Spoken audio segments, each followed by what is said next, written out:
I think cinema's the greatest thing we've ever invented.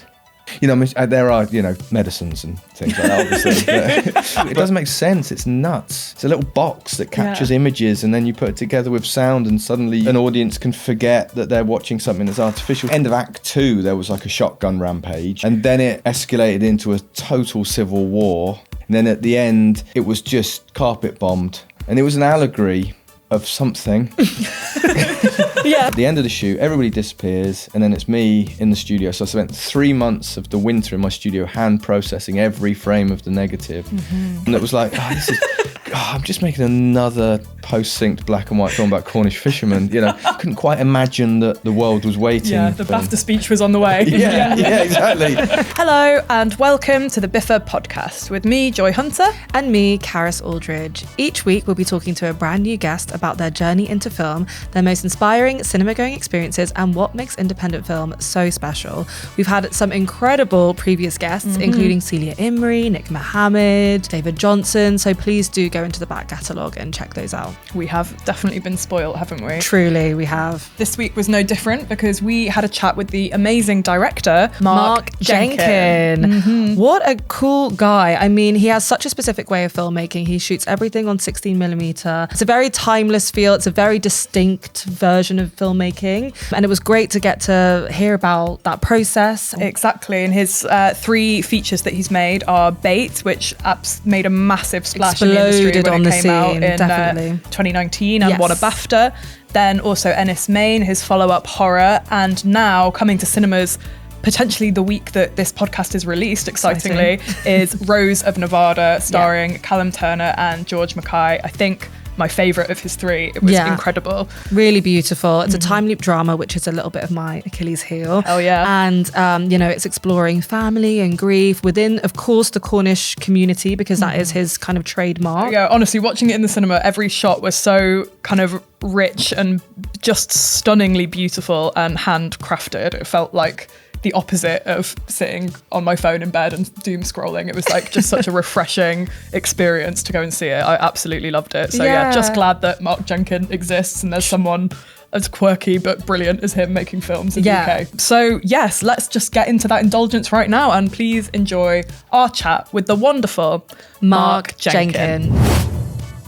Mark Jenkin, it is an absolute pleasure to have you on the BIFA podcast today. Thanks for inviting me. It's lovely to be here. Yeah, and we're so excited. I mean, obviously you've got some incredible films that we're going to dig into. Bait, of course, and your new upcoming film, Rose of Nevada. But we do like to start the podcast by going back a little bit to the early stages of your life and kind of finding your love of film. We'd love to know a little bit about younger Mark and what that looked like. I think I always loved film in the way that most kids do, really. We used to go to the cinema just because that's what you did, and started off with my mum or my dad. I'd go to the cinema, and then, as a teenager, that was the place where you went and had a bit of independence before sort of going to the pub came into...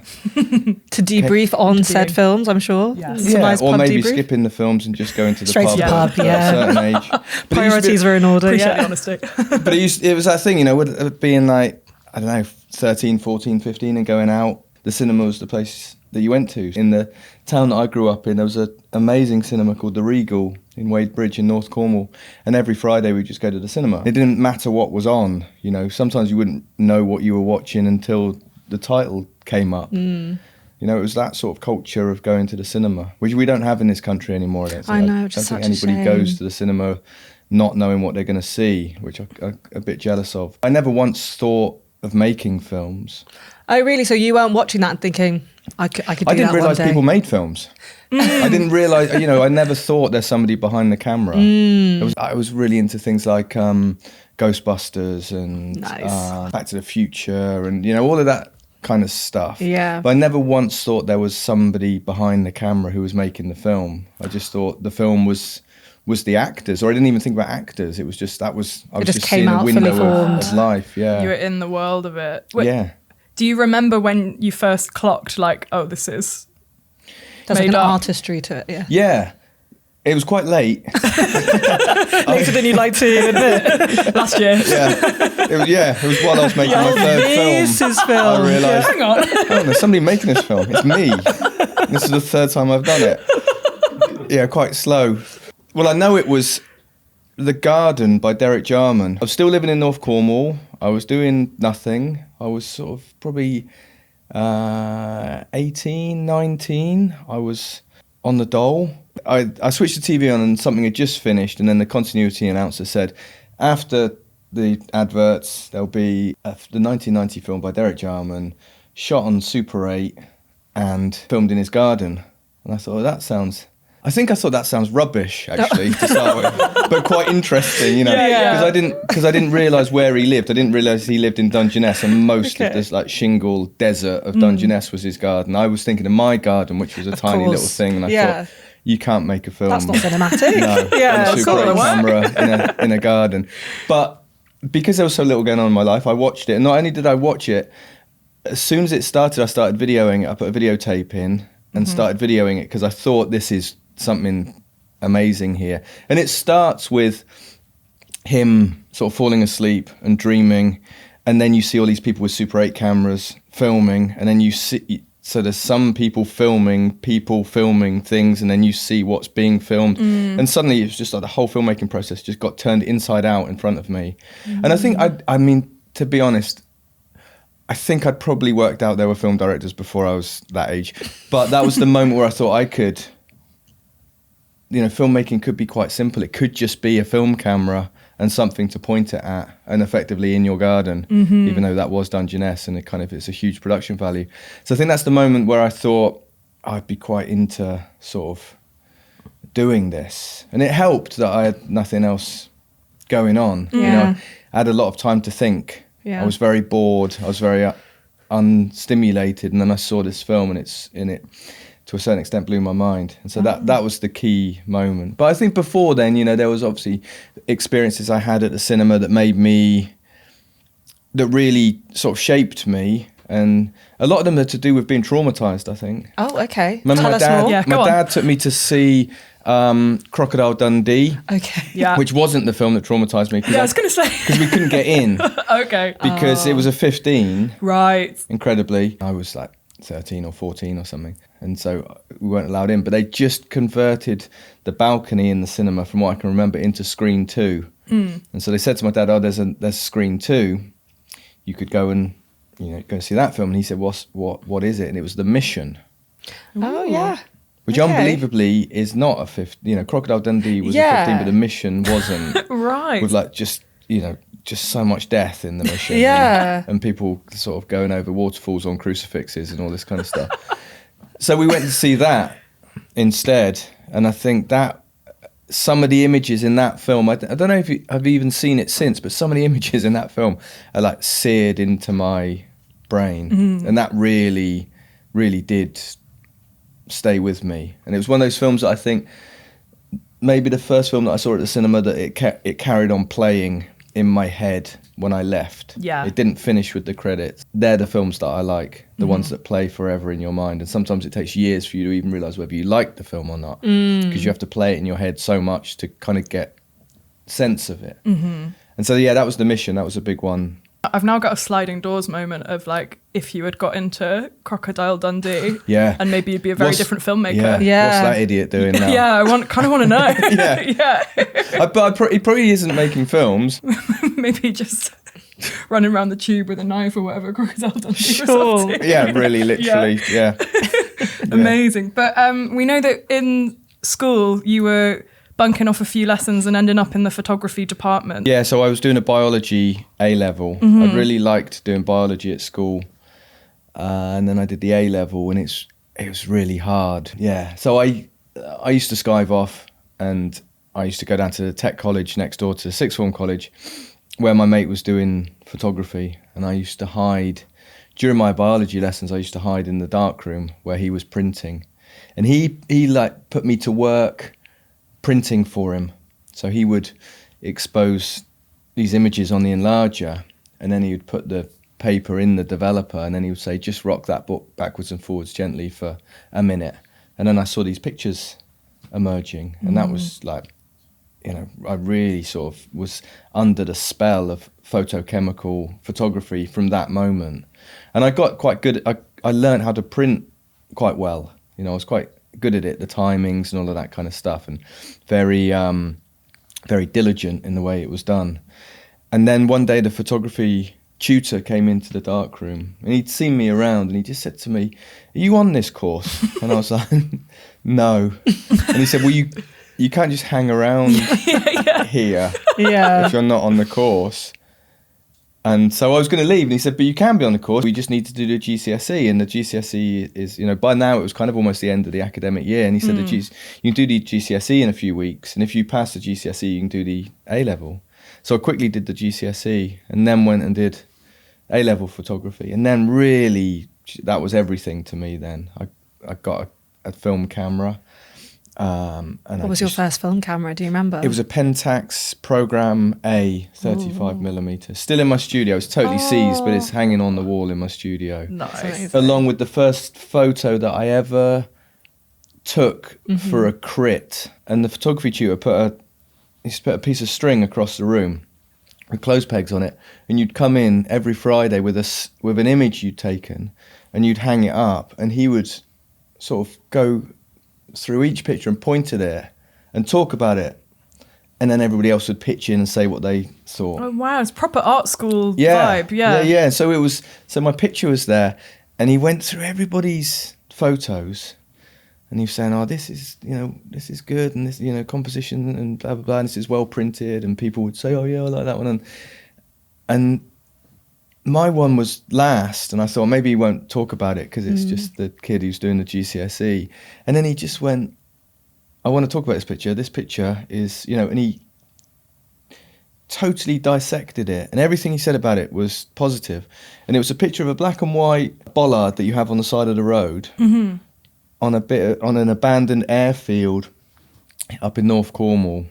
And I don't know why I'd taken it, but I kind of liked it. It was this plastic piece of sort of human road furniture in the middle of this wilderness.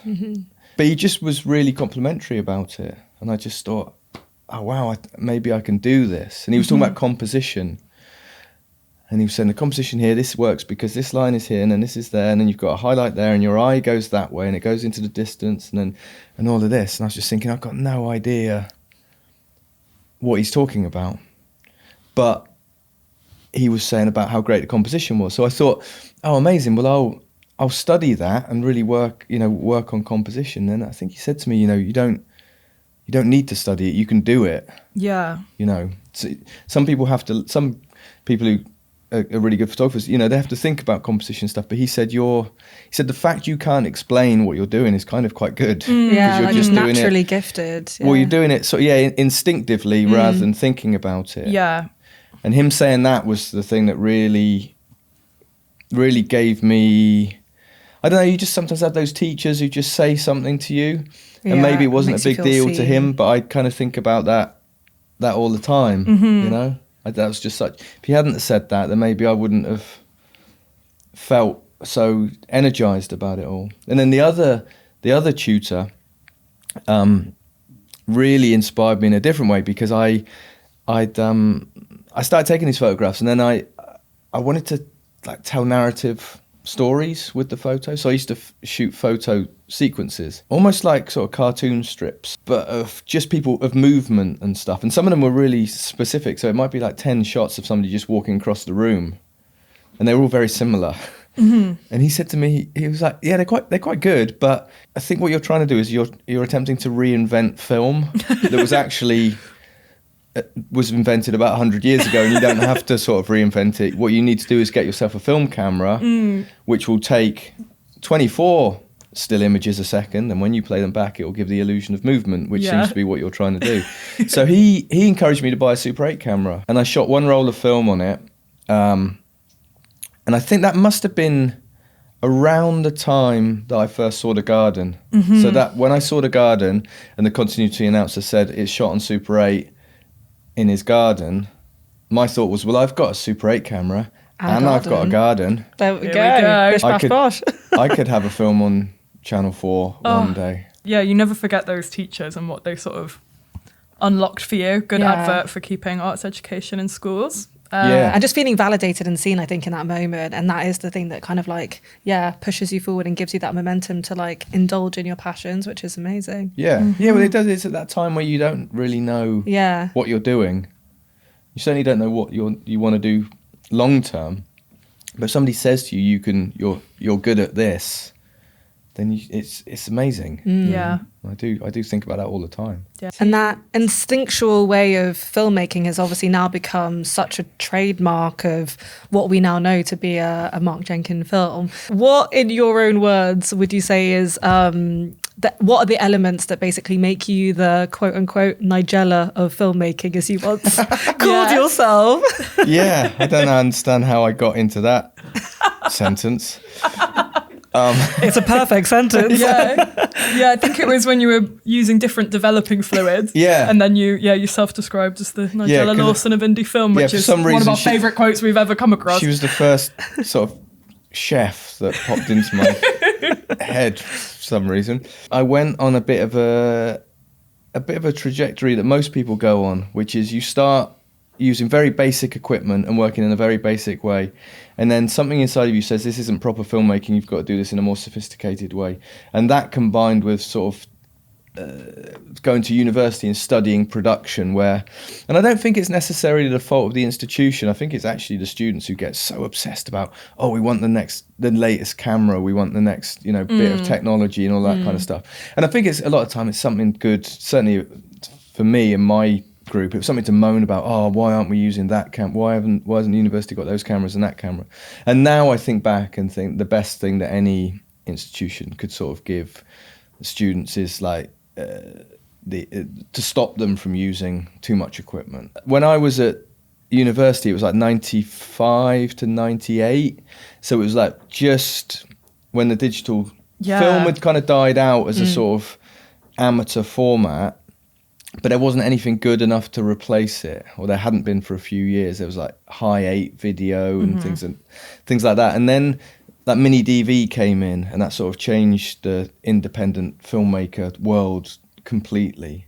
So that was really exciting, and that was like the digital version of the Super 8 camera, I think, looking back at it now. I made films using mini DV, and then the HD came in, and I wanted to use all these new digital cameras and stuff, but I haven't got that kind of brain to keep up with that technology. So what happened was, as I was still working on films and writing, and I had stuff in development, and I was making stuff, but I was getting more and more separated from the sort of practicality of making film, the actual, operating the camera, or even understanding how the camera worked, because the digital filmmaking, the way you lit stuff changed and all that kind of stuff, the discipline of just shooting what you needed disappeared, and I got more and more sort of separated from that. And I didn't realize that I was separated from that until I got ill and had to have a emergency operation, just a minor operation. But I just had a few weeks of recovery where I sat on the sofa and just couldn't really do much. And it was brilliant, because when you can't do anything, you suddenly think about all the stuff you want to do when you can do something, and you really prioritize it. And I thought, I want to get back into making film in the way that I used to make it, which was a Super 8 camera, one roll of film, plan what I was going to shoot, go out and shoot it in camera, edit it in camera, send the roll off to be developed, and it would come back. I'd put it on the projector, I'd watch it, and then I'd make a soundtrack with an audio cassette to go with the pictures, and then I would play it for an audience of 3, which was like me, my mum, and the cat. And I would press play on the projector and play on the tape player at the same time, and there would just be these sound and images that worked together. And I just thought, I was probably, I was about 40, I suppose, when I had that, when I was sat on the sofa and thought, what do I actually want to do? And I realised that I just wasn't interested in making films. I was just like, I'm in development with stuff, but I'm not like really excited by it. And so I thought, I need to go right back to the beginning, to where I first got excited, which was probably in the darkroom, seeing that image appear. And the filmmaking equivalent of that is sending your rushes off to Kodak and then getting them back a couple of days later and watching them. That moment where something photochemical and quite elusive and abstract is happening, and then you have the real result come back later. And I just want to get back to that excitement. And so I bought a Super 8 camera and some film, and I just went and shot some footage. You know, I came up with an idea for a film, quite high concept, but I could shoot it myself, and I did the soundtrack myself. I just got to that age where I thought, I'm not going to follow the fashion or the trends of filmmaking anymore, and I'm just going to make films. I was doing a lot of lecturing at the local university, at Falmouth University, where I'm now the professor of film practice, but I was like an associate lecturer there, just going in and doing lectures. So I was earning money, and I thought, well, I don't have to make money through filmmaking.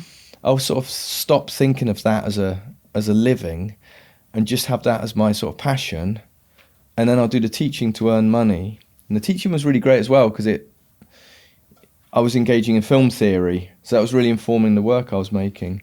And I made a load of shorts, and then just one day just thought maybe we could do something longer this same kind of crazy way. You know, shooting on film, to answer your question, you know, my films are just shot on film on a 16mm clockwork camera, everything shot silently, and everything post-synced afterwards, so that I can kind of do a bit of everything in the process. So I could hold on to the excitement I had when I made those first few films, when I was doing everything. And that's really what I've held on to until now. You know, I haven't had to compromise or change. From my point of view, I'm still wandering around with a tiny clockwork camera in my hand and a bag of film and a light meter. You know, there's a lot more going on around me. I've got a lot more collaborators working with, but in terms of what I do, it's stayed the same. So I'm still that sort of 17-year-old excited kid with Super 8 camera. I've got a Super 8 camera in my bag now to take with me, you know, because I just film everywhere I go. We have to talk about Bait, because this is really like, I think a lot of people's introduction to you and your work. It really like burst on the scene, became this big kind of like festival darling. What did it look like while you were creating it? And I mean, it obviously has such a distinct Cornish identity to it as well, which feels ultra specific, but then has kind of resonated worldwide with audiences. So yeah, coming up with that idea and seeing that come to life, like how was that for you? Well, it was an amazing process, really. It's quite difficult to think back to what it was like before Bait, in a way. I mean, that script, we shot draft 42 of that script. I came up with the idea in 1999. I'd written the first draft by May 2002. The first draft had been written. We shot it in, what was it, September and October of 2017. Okay. And then it came out, and then it was 2019. It was in Berlin in February 2019, and then in cinemas August 2019. So it was a very long process. They went through a lot of incarnations, actually. Originally it was a found footage film, a mini DV video diary of a fisherman who had made a video diary about his life for his unborn child. And the act of picking up a camera had been a catalyst for all this unrest in this village that all kind of centred around this contested parking space. But it ended in I think end of Act 2, there was like a shotgun rampage. And then it escalated into a total civil war in this village. The authorities were sort of called in, and riot police and stuff. And then the army came in, and the army were forced out. And then at the end, it was just carpet bombed, the whole place, and reduced to rubble so that you could start again. And it was an allegory of something. I don't know what the allegory was, because I was like 23, and I thought that would be a good film to make. And the budget was about 250 million. Of course, but also shot on mini DV, which is a tough sell. So it was always in my mind, that story. In the middle of that sort of period of 15 years or whatever, when I was writing it, I was thinking, this is so specific to a very specific part of Cornwall. There's going to be people in Cornwall who aren't from this village who won't even understand or feel anything about this film. But what actually happened was, it turned out it was incredibly universal. And I remember two things, one being at the Walter Reed in New York for the American premiere, and a woman coming up to me, quite emotional, saying to me, "You've made a film about my dad," and he was a fisherman in Barbados. And then somebody else in Istanbul who was sort of leading a campaign to to save some sort of residential buildings in downtown Istanbul, which was being flattened to put office blocks in. She said to me, this film's about Istanbul. And so what I realised afterwards was that the film the theme was so strong that it could survive any change to the form. So it stopped being a found footage film and really became the exact opposite of a found footage film. You could see how it had been shot, you could see how it had been cut together, you could even see how the negative had been processed, you could hear that it was post-synced. So I kind of constantly surprised at the reaction around the film, because also, we shot it, we took 4 weeks to shoot it. The shoot's amazing because you have this big team of people together and it's all very communal and it's like a big family. And then at the end of the shoot, everybody disappears and then it's me in the studio. So I spent 3 months of the winter in my studio hand processing every frame of the negative, going like proper insane, like self-doubt. Yeah. Because nobody was waiting for that film. I'd be in the studio going, well, here I am, hand processing, black and white negative, a story about a car parking space in a fishing village in Cornwall, Couldn't quite imagine that the world was waiting for this film. BAFTA speech was on the way. yeah, exactly. At times it was quite bleak. What was the thing that kind of kept you going then in those moments of doubt? I don't know, because I'd already done like 15, 16 years, more than that, of keeping going. My friend Stacey, who plays Liz, the landlady in Bait, I saw her yesterday at the theatre, and she said to me, did you know this was going to happen? Because she was saying, what are you doing? I said, I'm getting ready for the Rose of Nevada theatrical release. I'm going to America because MoMA are showing some shorts, and also I've got some money to write something else, so I'm going to America to write it. And she was like, did you know this was going to happen? I was like, I don't know how to answer that without sounding like a dick, because I think I must have thought it could happen, else I wouldn't have persisted, just written 42 drafts of that script. Of course, but but I'd never think it was conscious. I was just too scared to think that it wouldn't happen. Yeah. But I remember being in Berlin, and we got there, and we had about an hour before the film started, and we went to the hotel and got changed, and I looked out the window, I thought, there's massive crowds of people outside the Delphi Theatre. I thought, I wonder what else is on there tonight. And then we got ready and walked across the road. Mary had borrowed a really expensive pair of shoes that she was really worried about the heels on. And there was a cobbled street we had to walk across, so we were walking very slowly. So it took about a quarter of an hour to get across the road. By which time, huge crowds, and we were just sort of queued up to go in. And then somebody in the door of the theatre sort of waved us in, saying, "You got to come in." And so we skipped the queue, sort of apologising to people. And then I said, What else is on? And they were like, what do you mean? I said, what's the other film? He said, no, it's a single screen cinema. And I was like, oh. Wow. So everybody's, there for that. And then somebody said, it was great because they really undercut it. They said, oh, don't worry, every premiere sells out. It doesn't matter what the film is. So I was like, up like that. And then I was like, Can't you have that one moment? But then we came out of the screening, and by then the reviews, the first look reviews were out, and my phone went off, and a friend of mine, Callum, back in the UK, who worked on the film, messaged me and said, just seen Bradshaw's review. So I looked up, so it was like Peter Bradshaw's Guardian review, and from then it just went. So suddenly nobody had really been to the press screening had been sort of half attended, and then every press screening after the premiere suddenly was full. Every screening sold out. They put on extra screenings, and then we were picked to have more screenings on top of that. Yeah, the snowball starts to go. And it just went nuts, and it was completely overwhelming, because we were still, as me and Kate and Lynn, the producers, were still like, what? We've made this tiny little film in this crazy way that for a long time didn't feel crazy to me, because I was just making one film, and that's how I was making the film. So this just seemed like a normal way, and quite boring. When I finished it, I thought, guys, I think this film's quite dull. And then that's because you'd seen it. Yeah, the only other thing that when I was in my studio that whole time, I subscribed to Netflix, and I watched all of Stranger Things. That's what I watched while I was processing the film. I was just watching Stranger Things. Brilliant. So I had two references: Stranger Things, which was a million miles away from what my film looked like, so it was irrelevant, or my film that was like, I'm just making another post-synced black and white film about Cornish fishermen. You know, that's what it sort of felt like.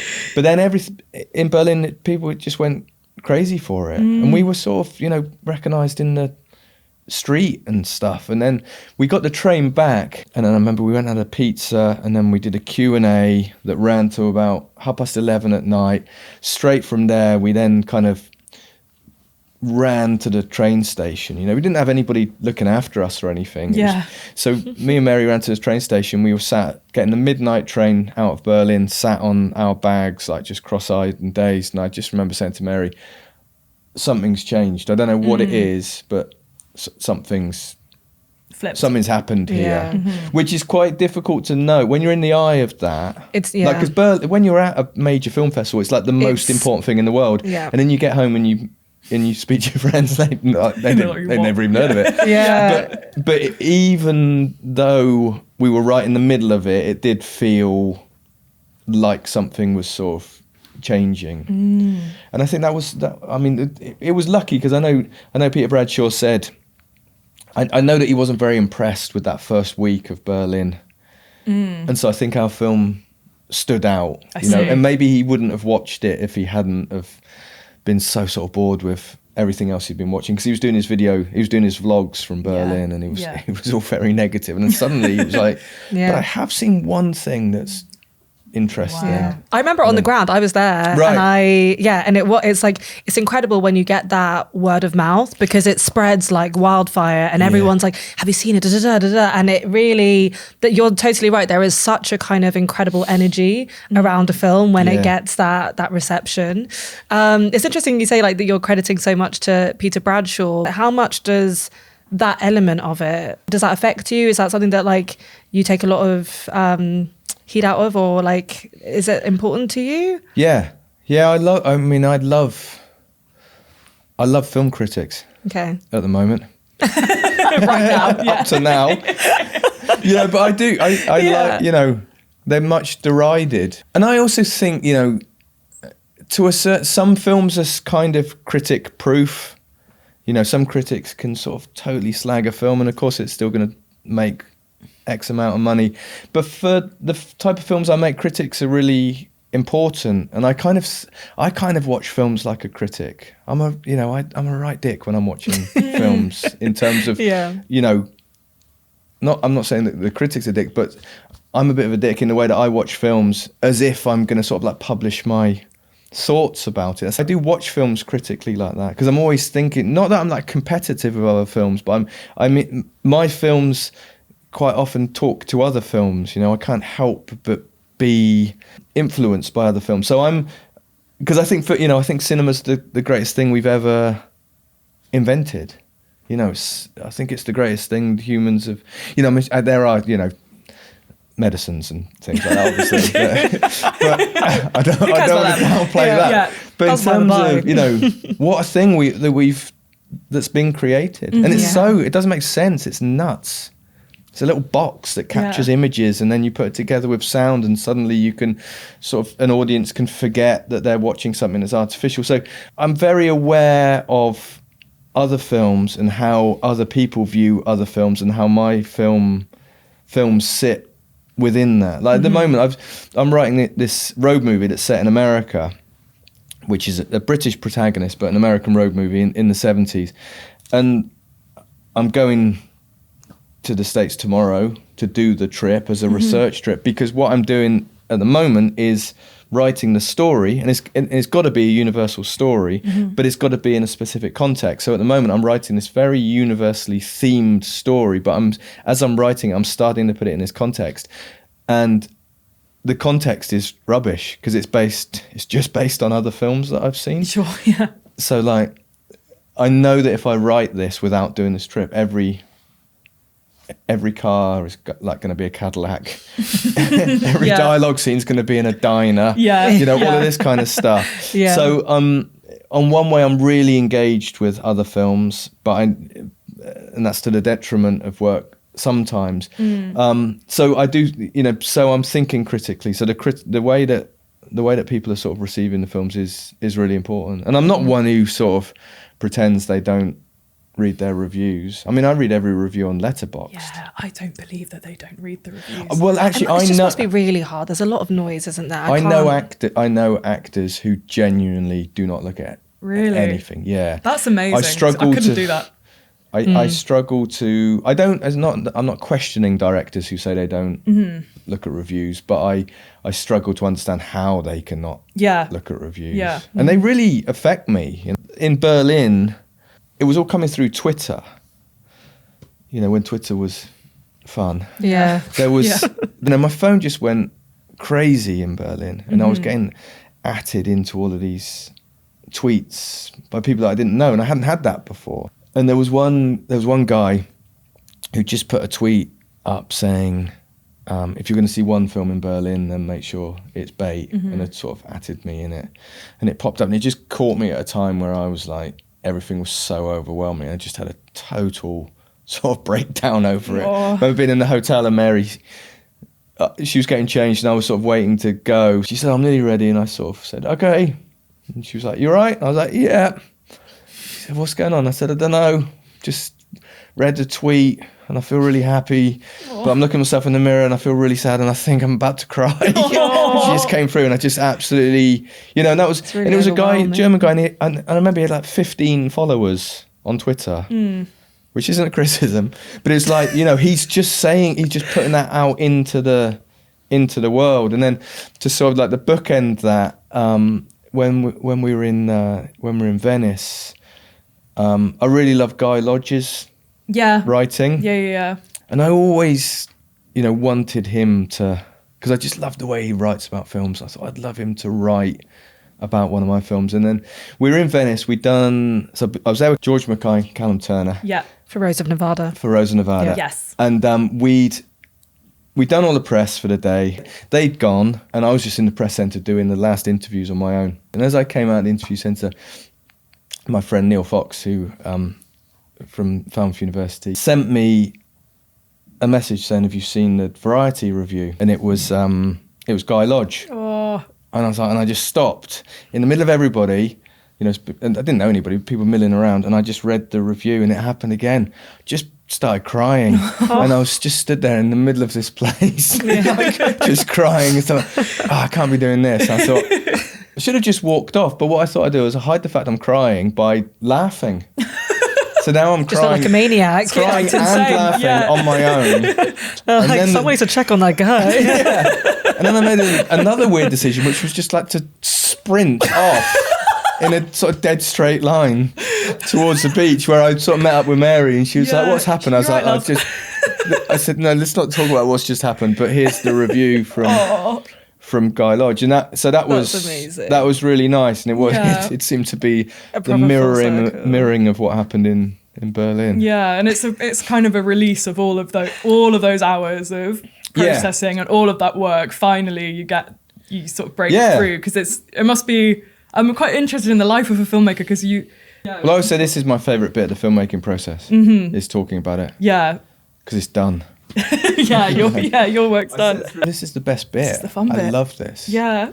Because I'm not having to make a film. And you can sort of bathe in it for a little bit. Yeah. The worst bit is the end of this process, because then you have to start thinking about making the next one. Uh-oh. And then you realise how long it takes, and you're like, it's going to be like 2 or 3 years before I'm back sat on a nice sofa chatting. Well, we'll have you back in 2 or 3 years for sure. Let's get into a bit of Rose of Nevada then. Were you deeply inspired by other time loop films? Because that's obviously kind of a bit of a genre in and of itself. I know you had Back to the Future in your early days. Was there a referential process, or were you trying to tell it in your own local Cornish Mark Jenkin way? I think to start with, I was probably more conscious of not doing something that had been done before, or something that spoke to other films.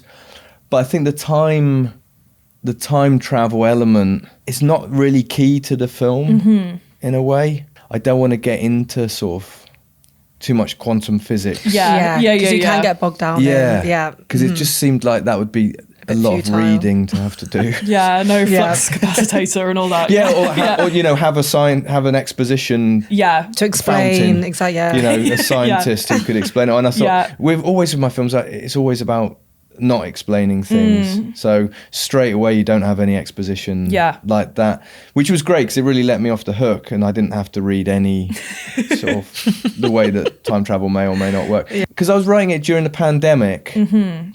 We were looking at stuff to watch as a family. So at the time, Morgan, who's my stepson, would have been like 12. So I thought this is a good time to introduce him to Quantum Leap. It's an 80s American series. It's about a guy who's stuck traveling through time, and he leaps into the body of somebody each week. Ooh. Oh, wow. And has to kind of work out why he's leapt into that person's body, because there's some sort of thing that he has to sort out. So at like one point, he sometimes it's linked to history. So he like leaps into the body of Lee Harvey Oswald in one episode and stuff like this. And it's, all of these different scenarios. So I watched that just to look at what the kind of, not the repercussions of messing with time, but the repercussions for the way that the person would act if they're out of time. But mostly it was because I just loved that series and I thought I could call this work. Yeah. I've done that many a time. And claim the box set as a work expense. Yeah, nice. Get it back on the tax return.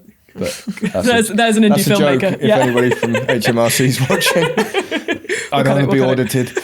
I didn't claim it, honestly.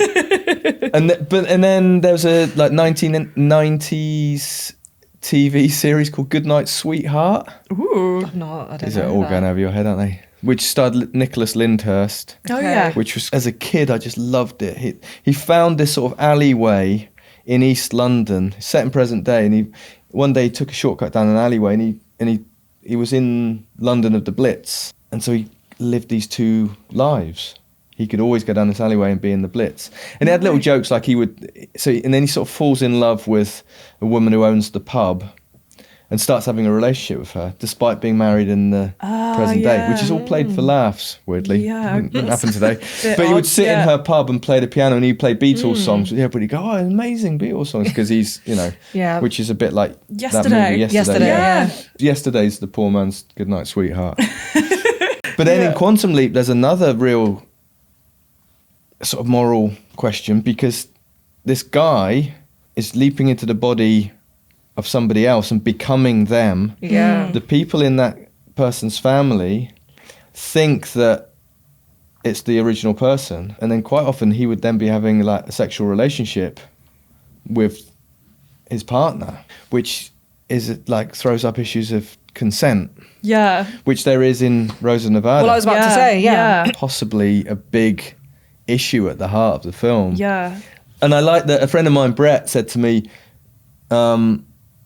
I think he was quoting Ridley Scott. He said, if there's a plot hole, point at it. And I thought, that I could apply that to this.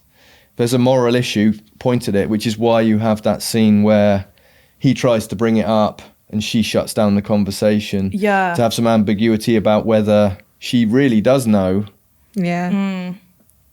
'Cause she basically says, I don't want to talk about it. Is she yeah. saying I don't want to talk about it because I know? Or is she saying I don't want to talk about it because you're going to tell me that you've had an affair again, or, shag somebody down the pub last night or something like that, So again, leaving it ambiguous, but trying to say, I do know that this is, because even Back to the Future's got the big incest issue. Yeah.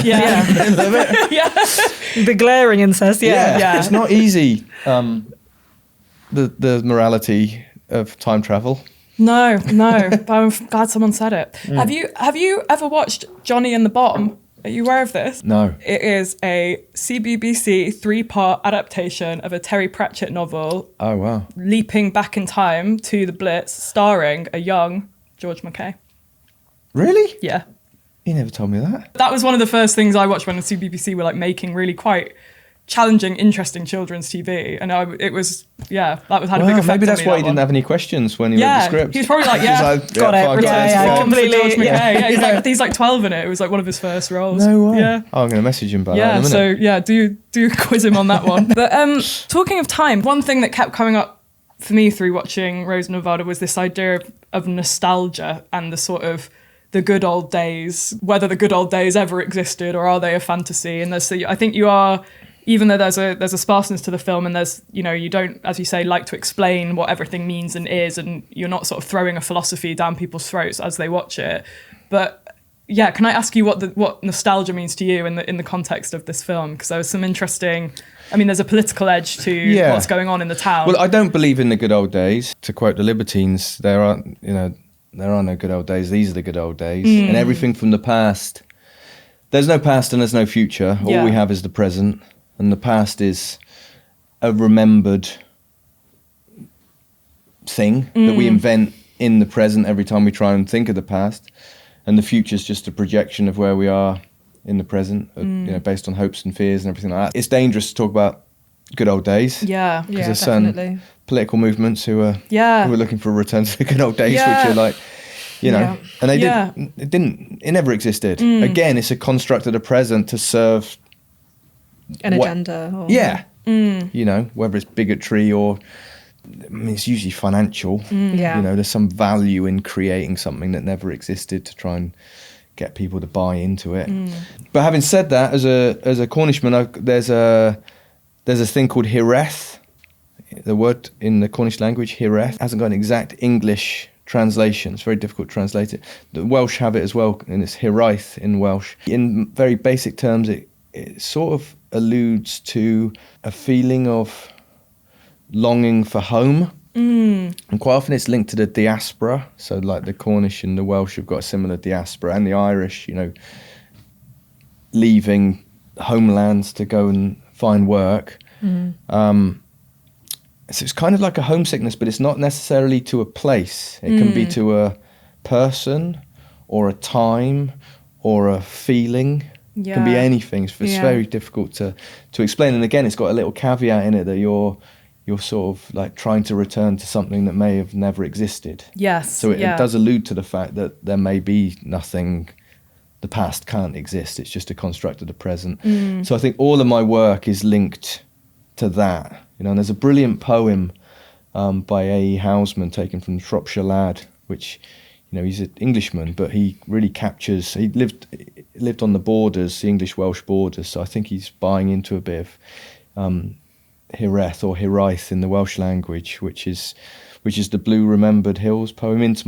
Into my heart an air that kills from yon far country blows. What are those blue remembered hills? What farms, what spires are those? That is the land of lost content. I see it shining plain, the happy highways where I went, yet cannot come again. Which sounds like it's about a place and a time, but is actually, for me, that feels like an atmosphere. And going back to what we were talking about earlier, one of my very formative films that I watched was Nick Rogue's Walkabout, his second film.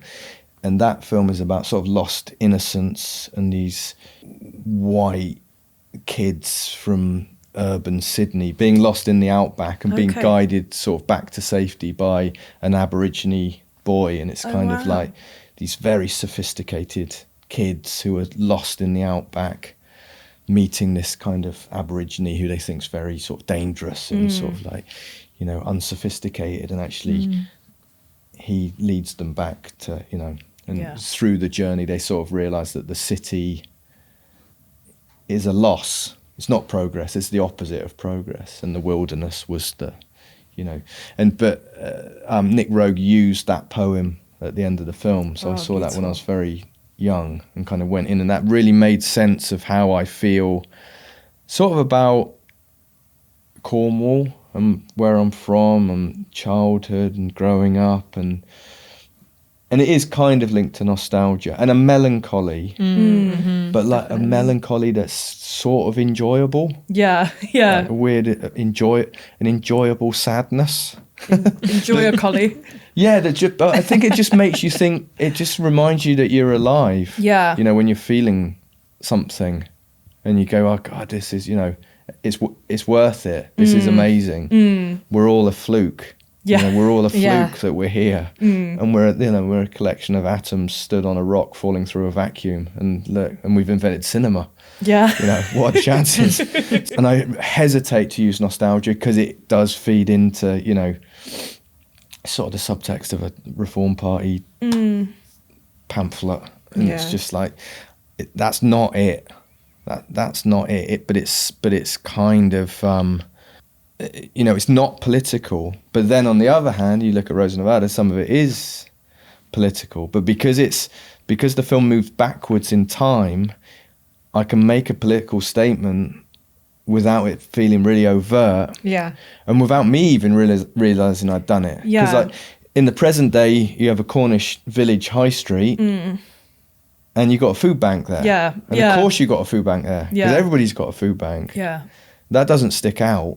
But then you jump back 30 years and suddenly the Tatty food bank is now like a shiny post office, which is the hub of the village and a beacon of society.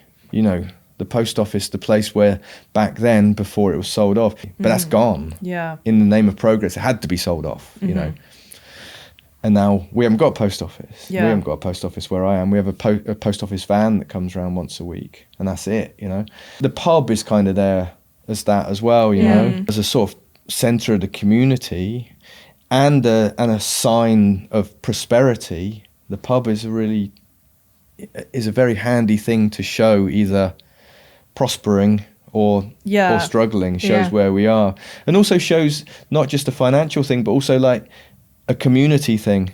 That I think in the film, what I wanted to give the impression was that the pub, a lot of people in that pub wouldn't have gone to the pub to go out to the pub. They would have been walking home from work, and through the window they would have seen somebody and gone in and just said hello to them and ended up staying there for an hour. But they were out in the street and you were walking past the pub because everybody had a common purpose, because there was an industry there that almost everybody was employed in.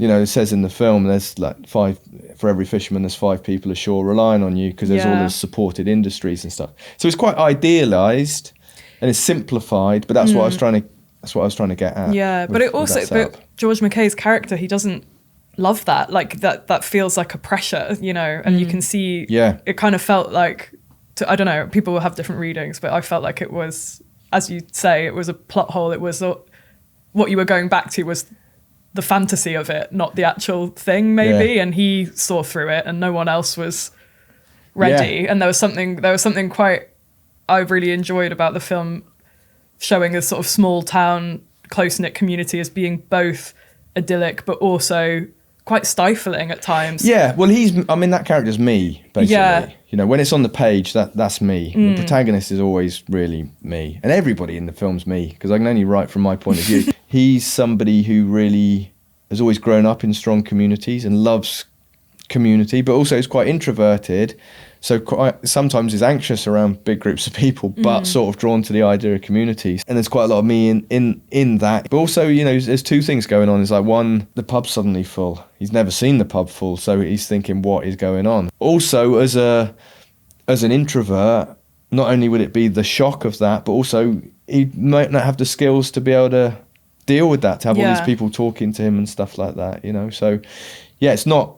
I didn't want it to be an idealised version of the past. And obviously there's like a hierarchy within that industry as well, where there's somebody who's kind of in charge. Yeah. Who says you're doing this and you're doing that. And, it's almost like kind of a feudal kind of order, which, it's very dangerous to lament everything that's gone. Yeah. Yes. Yeah. Because I still genuinely think we're the luckiest people ever, because we're alive now, and the world is better now than it's ever been. I think we have to think like that, which is nuts to say when you turn on the news. Yeah, but in terms of our standards of living, our, life expectancy, all of that kind of stuff. As a species, we have progressed. We're doing awful things, which are obvious. But there is a progression. But we don't often look at the little things that we lose. Yeah. And maybe they don't matter, ultimately. Once you carry on, 1,000 years in the future, when we're all living till we're like 1 billion years old and there's no health issues and stuff, then maybe lamenting the death of the post office is a bit of a footnote. But it's part of it, isn't it? It's part of the trajectory. Yeah. And you deal with what's in front of you. Yeah. That's they're the big issues that I see. It's not a film about the post office. That's been done for the TV. They've got famously. When they've got it funded. But it's like, you know, it's a context. Hopefully, because it's not a film about austerity. It's not a film about fishing. It's not a film about time travel. It's about something more universal than that at the heart of it. Yeah. Hopefully. I wanted to ask a quick, more like technical question about it, because of course you are such a like multidisciplinary in that you write, direct, but also working on like the sound design and it being this quite solitary experience. Like, where do you find your collaboration and what, you know, where do you thrive in that collaboration? Because with Rose of Nevada, I think everything scaled up in terms of the budget and the people on set, and you even had I think some film students that you were teaching on set and things as well. So yeah, just quite intrigued by that. Yeah, well, I get a lot of attention for being the person who makes the films, you know, like the filmmaker. But I still work in quite conventional roles. I just have more than one. So I write, I direct, I shoot, I edit, I do the sound design, and I do the score. But I work with a real strong team of collaborators. So I've got Denzel Monk, who's the producer I work with. We've got an incredibly tight relationship, the way that we work. He's a very creative producer. He works on stuff right from the start. I couldn't write without him. He doesn't write with me, but he's always there with the writing, and I'm bouncing stuff off him all the time. So he's absolutely key. I sometimes, if there's one thing that keeps me up at night, it's thinking that Denzel might, you know, have a career change or something. Don't do it, Denzel. I don't really know where I'd be. And then, you know, I work with a very small team with the camera, not out of choice, just we don't need a big team. You know, I use these tiny little lenses that you can't really pull focus on, so I don't use a focus puller. I don't use a loader because I like to load the film myself. And no monitor or anything. No like monitor, you just, no. Just the viewfinder, so I'm the only person who's seeing anything, which means that I'm incredibly focused on it, which is why I don't let other people load the camera either. And also, loading and unloading the camera is such an important part for me because it's the bit where I'm off in a dark room on my own. Sometimes I will load a roll of film so slowly so that I can have 5 minutes have a break, just on my own. Yeah. So I've designed a way of working, or gradually devised a way of working that just really suits my strengths and what I can do a very specific thing well. And outside of that, I can't do anything. You know, so and I'm really in my comfort zone, which I always think. I think your comfort zone gets such bad press. Everybody's saying you got to get out of your comfort zone. It's true. I love my comfort zone. In terms of looking at themes and investigating the world through my work, I want to always be expanding that. But in terms of the way that I technically work, there's some things that got scaled up on this one significantly, like the art department, working with Flo Hickson, production designer. You know, with this one there was a lot bigger budget, and so we had to have this much bigger art department. I did want to shout that out because I thought the production design, especially for the going back in time, was so accurate. Like everything felt so specifically perfect. That's what gets you there sometimes. And that's the other thing is, like, early on we were talking about whether when the jump back in time goes, are you gonna, you know, is it gonna be shot in a more old-fashioned style? And it was like, well, I'm already using a camera that was made in 1976, which is nearly 20 years before they go back to. So what, you know, what's it going to be? I don't like that. You know, I don't want to have sort of like, you know, memories shot on Super 8 or the past shot in black and white or anything like that. So right from the start, I said, no, it'll be uniform, but the production design will change. Yeah. You know, and what Flo did and what her team did, which was great, was we went back to 1993 and looked at what was around in 1993, and then went back about another 10 or 12 years from there. Because what we see in 1993 from now is like what was cutting edge in 1993. But actually what ordinary people, and especially somewhere like Cornwall, you know, if you look at pictures from 1993 in Cornwall, it looks like the mid-80s. Yeah. The cars aren't 1993 cars. The clothes aren't from 1993. Yeah, the art department were fantastic, and it was not only like the aesthetic choices, but just the way it all locked together, because it was so disparate the way we shot it. So we shot in two different harbours. So our like hero harbour that you could see the boat going in and out of is a National Trust harbour. We could only have that for a little while to get all of like the establishers. Every bit of detail in the harbour is shot in a different harbour on the other coast. And then sometimes when you look down through the hatch into the boat, that's studio. Right. Because all of everything below deck on the boat was built in the studio, built it on a gimbal. We did ask, I was asking this question. I was like, I wanted to know, okay, that's very interesting. But sometimes you look it out of the hatch, that's looking out the hatch of the boat, but then looking down through the hatch, that's in the studio, because there was no below deck space on the actual boat that we used. And so that's the art department, you know, like doing 3D previs and going, well, I think this is going to work with, you know, and this is going to work like that. And because it's shot on film as well, we've got no way of sort of looking at it immediately and going, is that going to work out? It's like levels of trust that you have to have. And you just have to have the best team around you who are showing no doubt, you know, just going, yep, this is going to work. The fishing sequences that were all set at night is filmed in the harbour with the boat tied up. So the boys haved the net over the stern of the boat, and then the net then got hooked onto a cable that was attached to a speedboat that then sped out the harbour and pulled the net out. Oh, wow. And then we had a fleet of jet skis just out of shot next to the boat that was pushing water past the stern of the boat. So everything is moving except for the boat. That's amazing. That's incredible. And then, but then because one side, so the starboard side was against the wall of the harbour, we could only film the port side where George is. So we filmed all of George's stuff, and then we'd have to take the boat away from the harbour, turn it round, and then moor it again, and then film all Callum's stuff over the starboard side. But then just before we were going to do that, and that would have taken a while to move the boat, I said, no, let's not do that. Well, we'll just put Callum where George was, we'll film all of Callum's stuff, and then in the edit, I'll flip the negative horizontally. So we never even moved the boat. You only ever see one side of the boat. But don't tell anybody that. I won't tell anyone that. Yeah, we're not recording this or anything. Yeah, we had a lot of technical questions about it. We were pretty bamboozled. I'm not afraid to destroy the magic of the movies and tell you it was all. And actually, another thing we had. So in the script, there's a very specific what's called it's not Cornish language, Cornish dialect, an ope, which I think comes from opening, which means like a bit of an alleyway or a courtyard that leads up to houses. So it's not a road, it's a narrow sort of alleyway.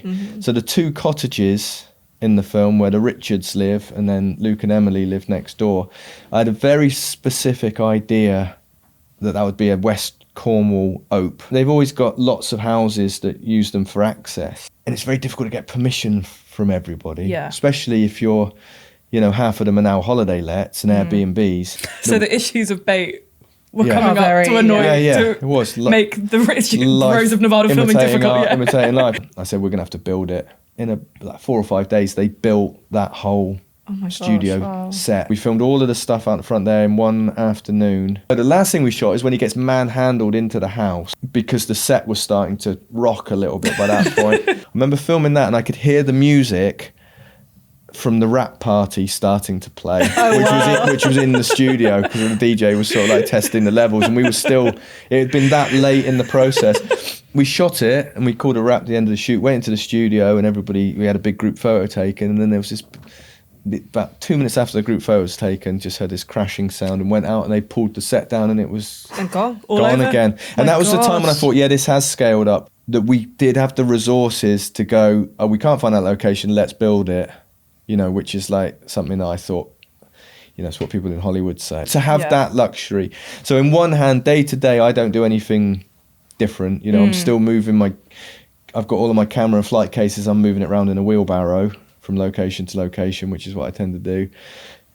But on the other hand, when a location falls through, we can have it built from scratch. So it's kind of the best of both worlds. Yeah, and you've managed to stay authentic to your style within that scale up, which I respect that. We would love to hear you talk about Rose of Nevada all day, but unfortunately we can't. So we usually like to finish the podcast with a few fun quick fire questions if you're up for it. Mine goes blank. It's never actually quick, we end up getting into we'll ease you in gently. I forget what a film is. Last film that you cried at? Everybody to Kenmure Street. which I saw at the Glasgow Film Festival last week. Oh, It was one of those cinema experiences where you go, this needed to be seen in the cinema. It's set in Glasgow. It's a documentary about the community coming out and stopping 2 guys being deported. The authorities turned up in the middle of the day and just took these 2 guys, put them in a van, and the community just turned up and stood around the van and said, "You're not taking them." Yeah. And then thousands of people turned up, and it's got a Hollywood ending. A lot of the people who had been there that day were in the audience, and it had the most incredible ovation. It's one of those moments you go, well, one, isn't humanity amazing despite what we're told? And 2, isn't cinema amazing when you're 500 people in a room? Yeah, to have that communal experience. Yeah, just feel that energy, you know? It was like being in the football stadium. The film that you've rewatched the most? Big Wednesday, 1978, John Milius film. It's a surf movie. Tarantino famously said this film's too good for surfers. Whoa. It's kind of like a Vietnam One of his less film. offensive quotes. Yeah, I mean, he said that before he got into whatever he's getting into now, but yeah. He, actually, because when I presented a screening of it back at home to a cinema basically full of surfers, and I did think then, it's a bit of an offensive quote to say, but it's really not anymore, is it? But it's sort of set between the 60s and the 70s in Malibu at the birth of sort of Californian surfing. Just watched it when I was very young, and I just thought it was about Cornwall. I didn't really know what America was. I certainly hadn't heard of Malibu. And it was a long time later that I realised that it actually wasn't about Cornwall. See, I'm always slow to catch up. Do you have a favourite British independent or British film that you would recommend everyone to watch? Barbarian Sound Studio, which is something I Nice. always go back to, Peter Strickland's film, which I just think is an absolute masterpiece. I think that film will be thought of as a classic in years to come. Thanks so much for your time. That was This great. has It's been fun to so chat. lovely. Thank you so much. Thank you. Thank you. Cheers. See ya. Thanks for listening to the BIFA podcast. If you enjoyed today's episode, then make sure to subscribe so that you can listen to brand new episodes as they land. We want all of the film fans to find us, so make sure to tell all of your friends and spread the word. The hosts were Karis Aldridge and Joy Hunter. The show was produced by the BIFA team.